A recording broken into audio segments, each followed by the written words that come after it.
이 세상에 생명이 있는 모든 것은 끝이 있습니다. 탄생하고 자라나고 그리고 번성하다가 열매를 맺고 그리고 끝을 맞이합니다. 이것이 세상의 이치요, 우리 하나님께서 이 땅에 놓으신 법칙입니다. 한 농부가 밭에 콩을 심었어요. 싹이 나고 자라납니다. 그리고 꽃이 피고 열매를 맺습니다. 그리고 반드시 추수의 때를 맞이하게 되는 겁니다. 추수 때가 되면은 농부가 모든 것을 거두어서 정말 실한 콩은 쌓아서 곳간에 두고 그 나머지 것은 미련 없이 버립니다. 우리 인생도 마찬가지입니다. 어느 누구도 예배가 없습니다. 모든 인생에게는 종말이라는 것이 있습니다. 이 종말은 개인의 끝이기도 하지만은 또 공동체의 끝도 있습니다. 개인에게 종말이란 것은 죽음 아니겠습니까? 사람이 태어나서 자라나고 생육하고 번성하다가 이제 시들어가고 죽음을 맞이합니다. 죽음으로 끝나는 것이 아니라 반드시 심판이 있습니다. 그래서 알 것 같은 인생은 우리 하나님께서 영접하시고, 그리고 쭉정이 같은 그런 인생은 가차없이 버리십니다. 공동체의 종말도 있습니다. 마지막 심판 때 세상의 종말을 이야기하는 겁니다. 세상의 시간이 다 되었을 때에 어느 누구도 예외되지 않습니다. 이 세상을 만드신 하나님께서 심판하십니다. 이 심판하실 때에 알곡은 거두어서 천국의 곳간에 두시고 쭉정이들은 미련 없이 가차 없이 버리십니다. 오늘은 여러분들과 함께 심판에 대한 말씀을 나누려고 합니다. 우리가 한 번도 심판을 경험해 본 적이 없고 또 마지막 때를 경험해 본 적이 없어서 도대체 이 심판의 때는 어떤 때인가, 그 모습이 어떠할까 궁금합니다. 그런데 인류가 겪은 처음의 심판의 모습이 성경 말씀에 기록되어 있는 것을 볼 수가 있습니다. 노아의 홍수 사건입니다. 그 심판은 우리 인류 공동체가 앞으로 겪을 심판이 어떠한지를 이야기해 주고 있습니다. 구약에 있는 모든 이야기들은 신약에 있는 이야기들의 그림자와 같습니다. 미리 알려주는 내용인 것입니다. 물로 다시는 심판하지 않겠다라고 우리 하나님께서 약속하셨기 때문에 동일한 방법의 심판은 아니지만은, 그러나 심판 때는 이러이러할 것이다 라는 것을 우리는 이 노아의 홍수의 심판을 통해서 알 수 있게 되는 겁니다. 오늘 여러분들과 이 심판에 대한 말씀을 나누면서 이 마지막 때의 심판날의 그 급박함이 우리 귀에 들리는 그런 시간 되기를 간절히 바랍니다. 홍수 심판의 이야기는 인간의 타락으로부터 시작이 됩니다. 그 종말을 향해 달려가면서도 스스로 제어하지 못하는 그런 인간들의 모습을 우리는 볼 수가 있습니다. 제어하지 못합니다. 어느 누구도 나서서 이러다가 우리 다 죽어 소리 지르는 사람도 없고요, 그렇게 소리를 지른 듯 듣는 사람도 없었습니다. 그때 하나님께서 노아에게 나타나셨습니다. 노아는 당대 의인이요 하나님과 동행하는 유일한 사람이었습니다. 그래서 하나님께서는 노아와 그의 가족을 구원하기를 원하시고 나머지는 멸망하게 내버려 두셨습니다. 노아에게 말씀하십니다. 이제 세상이 끝날 것 같다. 앞으로 비가 오게 될 텐데 홍수가 나게 될 거야. 모든 것이 쓸어버려지게 될 거인데 너는 방주를 지어라. 그 방주 안에 너의 가족과 모든 짐승의 암수 한 쌍씩 모아다가 들어가게 하라. 노아는 그 말씀을 부여잡고 그 말씀을 믿었습니다. 그래서 마른 하늘 마른 땅에서 큰 방주를 만듭니다. 하나님의 말씀대로, 약속대로, 명령대로 모든 것을 준행하였습니다. 음식을 방주 안에 가득 두었고요, 그리고 말씀하신 대로 땅의 모든 짐승의 암수를 모아 넣었습니다. 공중의 새들도 몰아 넣었습니다. 그러자 하나님의 말씀대로 비가 내리기 시작하였고 그 빗물이 점점 차올라 홍수가 되고, 그리고 집 위에까지, 그리고 산 높은 곳까지 물이 가득 차게 되었습니다.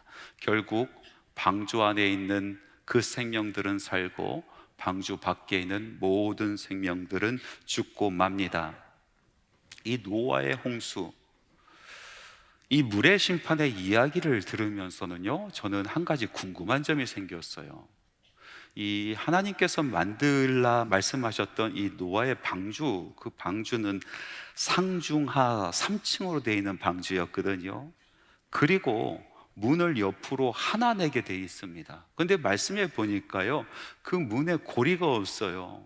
그래서 제가 생각을 해보기에, 야, 노아와 노아의 가족들이 방주 안으로 다 들어가고 하나님께서 말씀하신 대로 그 짐승들의 안수 한 쌍씩 다 집어넣은 뒤에는 그 문은 누가 닫았을까?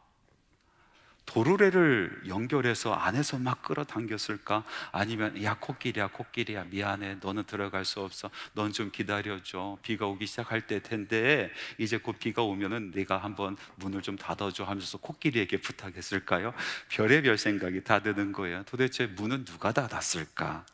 여러분, 하나님의 말씀 같이 한번 보겠습니다. 창세기 7장 16절 말씀입니다. 같이 큰 소리로 읽습니다. 들어간 것들은 모든 것의 암수라 하나님이 그에게 명하신 대로 들어가매 여호와께서 그를 들여보내고 문을 닫으시니라. 하나님께서 문을 닫으셨어요. 하나님께서 모든 생명들을, 선택받은 생명들을 그 방주에 들여보내시고 하나님께서 친히 문을 닫으셨다 기록되어 있어요. 여러분, 이것은 아주 큰 의미가 있습니다. 은혜의 시간이 끝났다라는 그런 뜻입니다. 그리고 약속하신 대로 심판의 시간이 이제 시작이 된다라는 뜻입니다. 타락한 사람들이 애타게 찾으며 매달려도 그 문은 열리지 않습니다. 하나님께서 사람들을 얼마나 기다리셨습니까? 기다리고 또 기다리시다가 이제 때가 되어서 문을 닫으신 겁니다. 어느 누구도 하나님께서 이 닫으신 문을 열 수가 없었습니다. 여러분, 생각해 보십시오. 홍수가 납니다. 그 물이 이제 자기 지붕까지 차오르고 산 위에까지 차올랐을 때에 이 방주에 대해서 관심조차도 보이지 않았었던 사람들이 결국 달려간 곳이 어디겠습니까? 방주였습니다. 방주 앞으로 몰려들기 시작합니다. 살려달라고 문을 두드리면서 열어달라고 애걸복걸합니다. 그러나 하나님께서 한번 닫으신 그 문은 결코 열리지 않았습니다. 후회도 소용이 없습니다. 모든 것이 그 상태로 끝나버리는 겁니다. 여러분, 이 방주의 문은 유일한 구원의 문이었습니다. 이 문이 닫히기 전에 들어가야 구원을 얻을 수가 있는 것입니다. 이 문은 성경에서 이야기하는 좁은 문인 것입니다. 겉으로 보이기에는 화려하지 않습니다. 초라해 보입니다. 별 볼 일 없는 문처럼 보입니다. 사람들은 크고 넓은 문을 사랑합니다. 그곳으로 들어가기를 원합니다. 화려한 문으로 들어가기를 원합니다. 하찮고 좁은 문은 거들떠보지도 않습니다. 마치 노아 때의 사람들처럼 마른 하늘에 방주를 짓고 있는 이 노아에게 관심이 없었던 것처럼 지금 하늘로, 천국으로 들어가는 그 문이 활짝 열려 있는지 닫혀 있는지 전혀 관심을 갖고 있지 않는 것입니다. 하나님께서 열어놓으신 문은 참 미련해 보입니다. 보잘것없어 보입니다. 아무것도 아닌 것처럼 보입니다.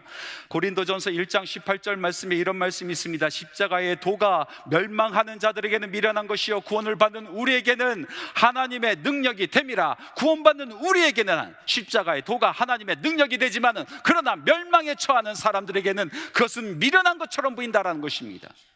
아무것도 아닌 것처럼 보입니다. 여러분, 기독교의 진리는 정말 미련해 보입니다. 보이지도 않는 하나님을 믿는다 해요. 그 하나님께서 천지를 만드셨다고 합니다. 우리가 한 번도 만나보지 못했었던 2000년 전 나사렛에서 살던 예수 그리스도를 믿어야 구원에 이른다고 합니다. 그리고 이 세상은 심판당한다라고 얘기합니다. 세상 사람들의 관점에서 봤을 때, 세상에 취해서 살아가는 사람들의 그 눈으로 봤을 때 이것은 정말로 웃기지도 않는 이야기입니다. 노아 당시에 많은 사람들이 마른 하늘에, 마른 땅에 이 방주를 짓고 있는 그 노아를 보면서 미치광이로 생각했었던 것처럼, 별 볼 일 없는 것처럼 그렇게 여겼었던 것처럼 오늘날도 사람들은 그렇게 기독교의 진리를 별 볼 일 없는 것으로 생각하는 것입니다. 어떻게 보면 문턱이 낮아도 너무 낮다라고 여겨질 수가 있습니다. 그래서 눈이 높고 콧대가 높고 그리고 마음이 높아진 사람들은 그것이 하찮게 보이는 겁니다. 반대로 어린아이와 같은 사람, 눈이 낮고 콧대도 낮고 마음이 겸손하고 가난한 사람들은 그 문이 보이는 것입니다. 그 진리가 보이는 것입니다. 사람들이 예수를 믿지 못하는 이유가 바로 여기 있습니다. 하찮게 보이기 때문에 그렇습니다. 별 볼 일 없는 것처럼 보이기 때문에 그렇습니다. 무슨 진리가 주 예수를 믿으라 그리하면 너와 내 집이 구원을 얻으리라, 이런 진리가 어디 있겠습니까? 심오한 사상도 아닙니다. 설명이 필요한 그런 수식어가 있는 그런 사상도 아닙니다. 그런데요, 여러분, 항상 진리라는 것은 수수합니다. 단순해요. 진짜 진리는 단순한 거예요. 설명이 필요하지 않는 겁니다. 모든 사람들에게 선포되는 진리이기 때문에 그렇습니다. 모든 사람들이 알아들을 수 있는 말이 진리이기 때문에 그렇습니다. 그래서 수식어가 필요 없어요. 가짜들이 수식어가 많은 거예요. 베베 꼬아서 무슨 그 안에 심오한 진리가 있는 것처럼 가짜들이 그렇게 보이는 거 아니겠어요? 근데 진짜 진리는요, 그냥 단순합니다. 다 알아들을 수 있는 이야기예요. 그러나 그 안에 힘이 있어요. 십자가의 도가 그렇습니다. 화려하지 않습니다. 수식어가 없습니다. 주저리 설명이 필요 없습니다. 간단합니다. 믿으라 그리하면 구원을 얻으리라. 여러분, 이 길이 진짜 길입니다. 구원의 문입니다. 안타깝게도 이 문이 항상 열려있는 것이 아니다라고 말씀하고 계십니다. 결국은 이 문이 닫히게 된다라는 말씀이에요. 예수님께서 비유로 말씀해 주셨어요. 누가복음 16장에 있는 비유, 거지 나사로에 대한 비유의 말씀입니다. 한 부자가 살았대요. 이 부자가 얼마나 화려한 옷을 입고 살았는지, 그리고 식사 때마다 얼마나 맛있는 음식을 먹고 살았는지 모든 사람들이 그 부자를 부러워했답니다. 그런데 이 부자의 집 앞에 거지 나사로가 누워 있습니다. 사람들이 이 나사로를 아마 부자의 집 앞에 뭐라도 좀 얻어 먹어라 해서 던져놓고 간 것 같아요. 온몸에 상처가 있는데 어느 누구도 그 상처를 어루만져 주지 않습니다. 헌대가 가득합니다. 상처에는 고름이 질질 흘러내립니다. 그래서 말씀해 보니까 개들이 헌대를 핥았다라고 이야기하고 있어요. 주인의 상에서 떨어진 부스러기라도 먹으려고 했습니다. 그러나 그것조차도 여의치 않습니다. 인생의 때가 되어서 이 거지 나사로도 부자도 이제 종말을 맞이합니다. 죽음을 맞이했습니다. 그리고 심판을 받게 되죠. 거지 나사로는요 천국에 올라가게 되고, 이 부자는요 음부의 지옥에 떨어지게 됩니다. 지옥불이 얼마나 뜨거운지, 뜨거워 얼마나 목이 마른지 혓바닥이 쫙쫙 말라 있습니다. 그 지독한 고통 가운데서 하늘을 보니까요, 자기 집 앞에 있었던 나사로가 아브라함의 품 안에 안겨 있는 겁니다. 아버지 아브라함이여, 나를 불쌍히 여기소서, 나를 불쌍히 여기소서. 저 나사를 통하여 손가락에 물 한 방울만 찍어서 내 입술을 적셔 주옵소서. 간절히 부르면서 아브라함을 찾습니다. 그런데 한번 닫힌 문이 열립니까? 이 나사로가 있는 곳과 부자가 있는 곳에는 큰 구렁텅이가 있어서 오도 가도 못하는 겁니다. 모든 것을 체념하고 포기하고 이제 다시 아브라함을 부릅니다. 아브라함이여, 저 거지 나사로를 통해서 다시 세상에 보내서 나의 가족, 나의 형제, 나의 자녀들에게 이 사실을 좀 알려주십시오.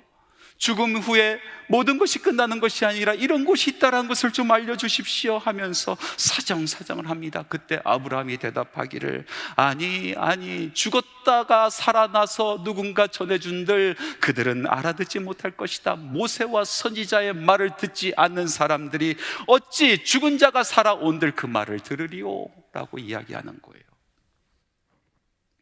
여러분, 문이 닫히면 끝이 납니다. 아무리 소리를 질러도 소용이 없습니다. 아무리 그 문을 두드려 보아도 그 문은 다시는 열리지 않는 것입니다. 하나님께서 닫으셨습니다. 어느 누구도 그 문을 열 수가 없는 것입니다. 혹시 이곳에 아직 예수 그리스도를 구주로 영접하지 못하신 분이 계십니까? 예수님을 만나지 못하신 분이 계십니까? 예수님을 주인으로 삼아 살지 못하고 계신 분들이 계십니까? 여러분, 열려있는 문으로 달려가시기 바랍니다. 그 문이 닫히기 전에 여러분 그 문으로 달려가시기 바랍니다. 나를 구원하여 주옵소서, 나를 구원하여 주옵소서 부르짖으시기 바랍니다. 그때 구원이 있습니다. 주 예수를 믿으라, 그리하면 너와 내 집이 구원을 얻으리라 말씀하여 주셨습니다. 여러분, 문이 닫히는 것을 두려워해야 될 사람이 믿지 않는 사람들만이 아닙니다. 믿는 우리도 두려워해야 될 것입니다. 심판은 믿지 않는 사람들에게만 있는 것이 아니라 믿는 우리들에게도 심판이 있습니다. 오늘 말씀해 보니까 홍수의 심판 속에서 타락하여 돌이키지 않으므로 말미암아 하나님의 심판을 함께 받았었던 하나님의 아들들의 이야기가 나옵니다. 세상을 사랑하여 떠나갔었던 데마처럼 믿음에서 파선한 후메네오 같이 돌이키지 않으므로 말미암아 멸망의 길로 갔었던 사람들의 이야기가 있습니다. 홍수의 이야기는 처음 시작할 때 6장 하나님의 아들들의 타락부터 나오는 것입니다. 하나님의 말씀 같이 한번 읽어보겠습니다. 창세기 6장 2절 말씀입니다. 하나님의 아들들이 사람의 딸들의 아름다움을 보고 자기들이 좋아하는 모든 여자를 아내로 삼는지라. 이 말씀을 보면요, 이 하나님의 아들들이 얼마나 타락했는지 말씀 속에서 우리는 발견할 수가 있어요. 여러분, 첫 번째로 그 증거가 뭐냐면은 모든 구약 성경의 타락의 이야기, 아주 중요한 핵심되는 타락의 이야기는 패턴이 하나 있거든요. 보고 탐하여 취하니라, 이런 패턴이 있어요. 여러분, 하와가 타락할 때에 그 선악과를 보고 탐하여 취하니라 라고 말씀하고 있어요. 아간이 하나님 앞에 범죄할 때에 그 범죄한 내용들을 성경 말씀은 그것을 보고 탐하여 취하였다라고 표현하고 있어요. 오늘 이 말씀도 정확히 동일합니다. 아름다움을 보고 탐하여 취하였다는 것입니다. 타락했다는 얘기예요. 완전히 타락에 빠졌다라는 얘기입니다. 두 번째 증거는 무엇이냐면 말씀해 보니까 자기들이 좋아하는 그의 선택의 기준이 자기들이 좋아하는 하나님의 기쁨이 아닙니다. 하나님의 아들들이 하나님의 기쁨을 위하여 선택하는 것이 아니라 자기들이 좋아하는 것을 선택했다라고 말씀을 분명히 이야기하고 있습니다. 그리고 세 번째 증거는 무엇입니까? 하나님의 사람들이 세상의 사람들, 사람의 딸들을 아내로 삼은지라 그들과 함께 섞어 살았다는 것입니다. 분별이 없었다는 것입니다. 세상과 함께 섞여 살면서 구분이 없었다는 것입니다. 거룩함을 잃어버렸다는 뜻입니다. 그렇게 타락하고 그들이 세상에서 얻은 것이 무엇입니까? 그들은 영웅이 되었습니다. 그리고 이름 날리는 사람들이 되었어요. 하나님의 아들들이 하나님의 이름을 날리는 영웅이 된 것이 아니라 세상에서 영웅이 되어서 하나님의 이름이 아니라 자기 이름 날리는 인생이 되었다라는 것입니다. 유명한 사람이 되었습니다. 성공한 사람이 되었습니다. 그런데 하나님의 눈에는 그것이 아름다워 보이지 않습니다. 그 성공이 하나님의 기쁨의 성공이 아니었던 것입니다. 오히려 하나님의 근심이 되었습니다. 그 다음에 말씀해 보니까 세상은 그것으로 말미암아 악이 충만하게 되었고 하나님께서 땅 위에 사람을 지으신 것을 후회하시고 그 심령에 근심하였다라고 말씀하고 계십니다. 성경은 우리에게 분명히 말씀하고 있습니다. 하나님의 사람의 타락이 결국 세상을 악하게 만들었고 악이 충만한 세상으로 만들었다라는 것을 우리에게 말씀해 주고 계시는 것입니다. 여러분, 세상이 이처럼 타락한 것은 하나님의 사람의 책임이 큽니다. 하나님의 사람들의 타락이 결국 모든 것을 잃어버리게 만드는 것입니다. 여러분, 생각해 보십시오. 소돔과 고모라가 무엇 때문에 멸망하였습니까? 악인 때문에 멸망하지 않았습니다. 소돔과 고모라는 의인 10명이 없어서 멸망하였습니다.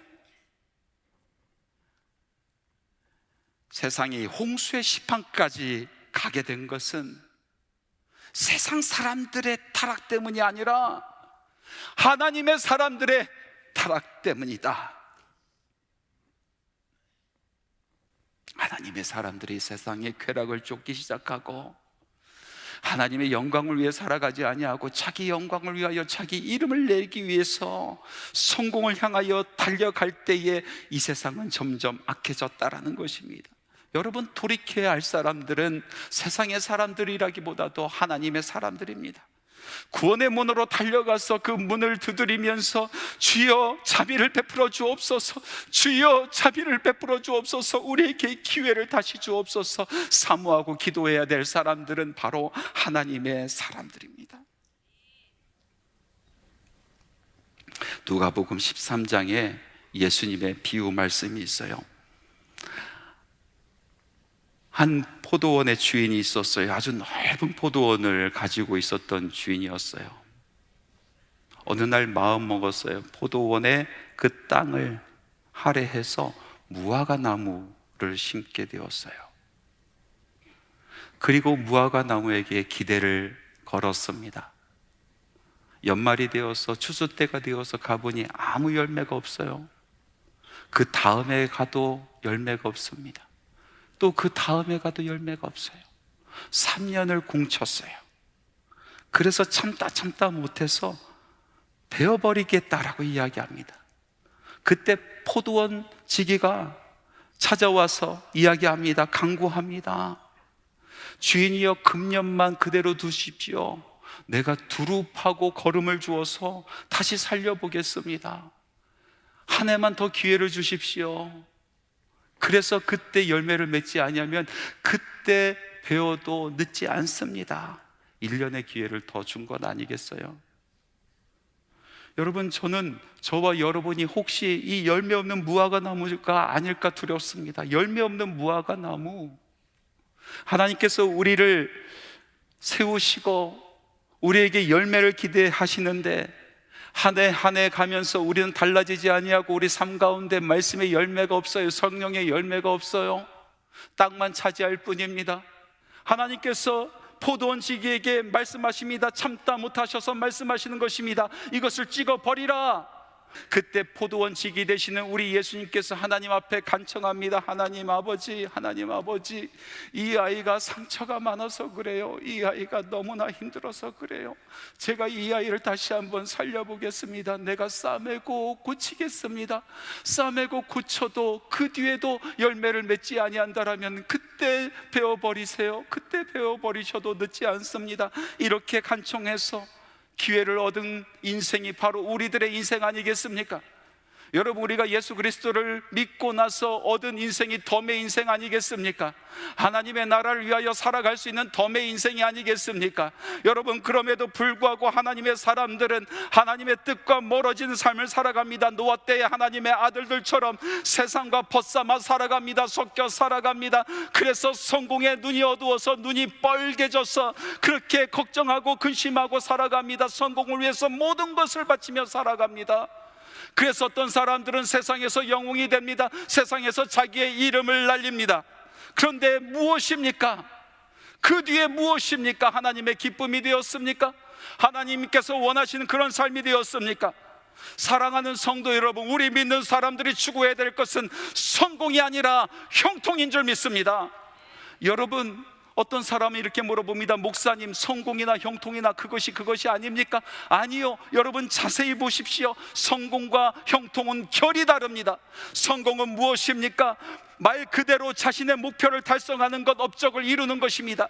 그래서 성공 지향적인 사람은 하나님의 뜻과 상관없이 내가 얼마나 성취하였는가, 그것이 중요한 것입니다. 형통은 무엇입니까? 히브리어로 츠라흐라는 이 형통은 하나님의 뜻대로 일이 풀어지며 하나님께서 함께 하셔서 길이 열리는 그런 인생을 형통이라고 이야기하는 것입니다. 그래서 이 형통을 바라보고 형통을 사모하는 인생은 그 마음속에 하나님께서 나와 함께 하시기를 사모합니다. 하나님의 뜻이 내 삶 가운데 이루어지기를 소망하는 것입니다. 여러분, 성공했지만 형통하지 못한 인생들이 얼마나 많이 있었습니까?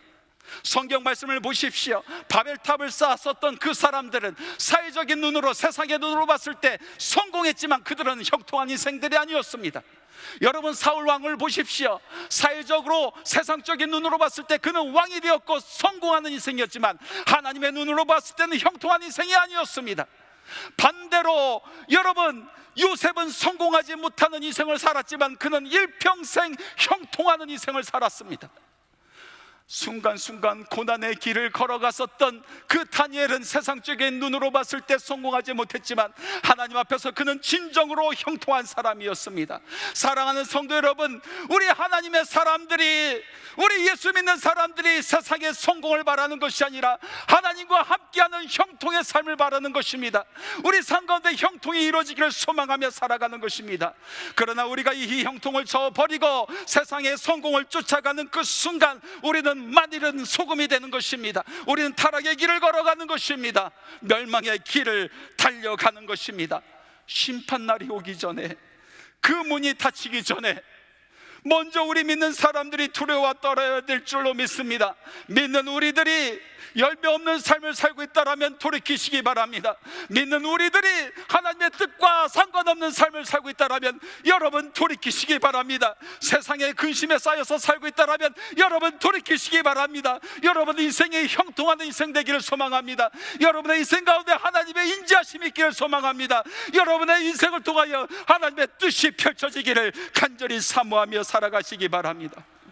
여러분, 문이 닫히기 전에 그 문으로 달려가 애타하면서 하나님, 우리를 구원하여 주옵소서, 우리를 살려 주옵소서 외쳐야 되는 사람들은 바로 하나님의 사람들이.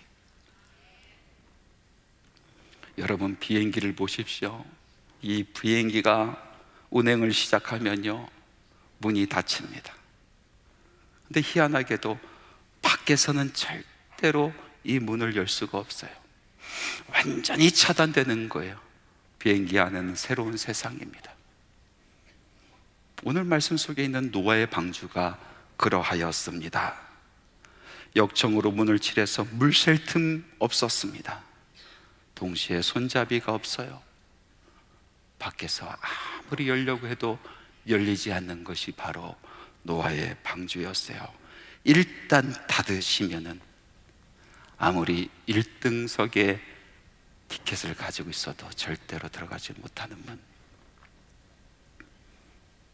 그러나 여기 기쁜 소식이 있습니다. 복음의 소식이 있습니다. 그 문이 지금 활짝 열려 있다는 것입니다. 우리 하나님의 품이 활짝 열려 있습니다. 우리 예수 그리스도의 은혜의 품이 활짝 열려 있습니다. 여러분, 달려오시기 바랍니다. 그 문이 닫히기 전에, 그 문이 닫히기 전에 여러분 달려오시기 바랍니다. 이곳에서 여러분 은혜를 누리시기 바랍니다. 구원을 맛보시기 바랍니다. 말씀은 이렇게 기록하고 있습니다. 보라, 지금은 은혜 받을 때요, 보라, 지금은 구원의 날이로다. 이 구원의 날에 여러분 주께로 돌아오시기 바랍니다.